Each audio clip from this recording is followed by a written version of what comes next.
Wealthy people don't think about money more than you do. They think about it differently. And that one shift, not in income, not in opportunity, not in luck, is the actual gap between people who build real wealth and people who spend their entire lives chasing it. A 2024 survey by Empower found that the average American spends nearly 4 hours a day thinking about money. 4 hours a day? That's a part-time job. More time than most people spend cooking and exercising combined. And yet, most of those people are not getting ahead. So clearly, thinking about money more isn't the answer. The question is what you're actually thinking about when money crosses your mind, and what the people who build real wealth think about instead. In the next few minutes, I'm going to show you the core mental difference between how wealthy people and everyone else relate to money, and why closing that gap has nothing to do with your paycheck. Here's what most people think when they see someone wealthy. They see the house, the car, the watch, maybe the vacation photos on Instagram, and they tell themselves, that person has money. But Morgan Housel, the author of The Psychology of Money, draws one of the sharpest distinctions in personal finance history. Wealth is not what you see. Wealth is what you don't see. Think about that for a second. The person driving the $100,000 car, you don't actually know if they're wealthy. You only know one absolute fact. They have $100,000 less than they did before they bought it. Or they're sitting inside a loan they can barely afford. Being rich and being wealthy are not the same thing. Rich is a current income. Wealthy is something else entirely. Wealthy is the car not bought, the upgrade to first class declined, the diamond not purchased. Wealth is financial assets that haven't been converted into visible things yet. It's income sitting untouched. It's options not yet exercised. And here's why this matters. Because most people spend their entire lives optimizing for looking wealthy. And that's the trap. The Northwestern Mutual Planning and Progress Study from 2024 surveyed over 4,000 Americans. And one of the most striking findings wasn't about broke people, it was about millionaires. Only 1 in 3 American millionaires, people with at least $1 million in investable assets, actually considered themselves wealthy. 1 in 3. These are people sitting on 7 figures, and the majority of them felt like they still weren't there yet. Now think about what that tells you. If $1 million doesn't feel like enough, if the feeling of wealth keeps moving further away no matter how much you earn, then the problem is never actually the number. It's the framework. It's the way you're measuring the whole thing. Nearly 80% of those millionaires said they were self-made. They built what they had from scratch. And what they had in common wasn't a higher salary. It wasn't a lucky investment. It was a fundamentally different way of seeing what money actually is. So what do wealthy people actually see when they look at a dollar? Most people see purchasing power. A dollar is something to spend. The question is, on what? Wealthy people see something different. They see time, and they see options. A dollar isn't just a unit of buying power, it's a unit of future freedom. Every dollar you keep, that you don't convert into stuff, buys you one more degree of control over your own life. It means you can walk away from a job you hate. It means you can say no to a client who disrespects you. It means a medical emergency doesn't destroy you. It means your kid's tuition doesn't become a crisis. The wealthy aren't thinking about what they can buy. They're thinking about what they never have to do again.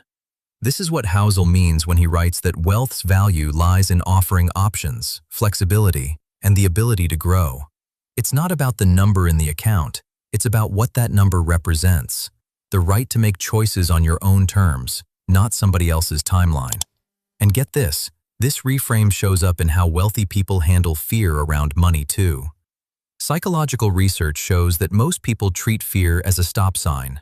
When the market drops, when a business idea feels risky, when an investment looks uncertain, average people feel fear and they retreat.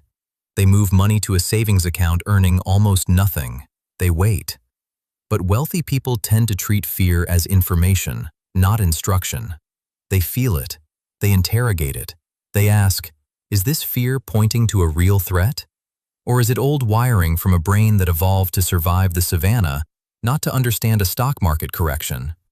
That distinction, Fear as information versus fear as a command changes everything about how you make decisions under pressure. When everyone is panicking and selling, the people who understand this are buying. When a business looks risky on paper, the people who understand this are asking better questions. It's not that they don't feel fear, it's that they don't let it make the decision for them. Here's the twist that most people never get to. We've been told our whole lives that the secret to wealth is earning more. Get a better job, get a raise, build a side hustle. And to be fair, income matters. But Morgan Housel makes the case that building wealth has little to do with your income or your investment returns. It has everything to do with your savings rate. Wealth is just the accumulated leftovers after you spend what you take in. That's it. That's the whole equation stripped bare. Someone earning $60,000 a year who saves 20% is building more real wealth than someone earning $200,000 a year who spends every dollar. That's not a math opinion. That's math. And yet the entire conversation about wealth in America centers on income, on earning, on getting more. The savings rate, the actual lever, barely gets mentioned. Here's how this plays out in real life. Think about the last time you got a raise, or a bonus, or a windfall, a tax refund, a gift, a better month than expected. What happened to that money? For most people, it got absorbed. Lifestyle crept up to meet it. The car got a little nicer, the apartment got a little bigger, the vacations got a little more frequent. And within a year, the feeling of having more money was completely gone, even though the income was genuinely higher. Economists call this lifestyle inflation. Psychologists call it hedonic adaptation. Wealthy people call it the trap.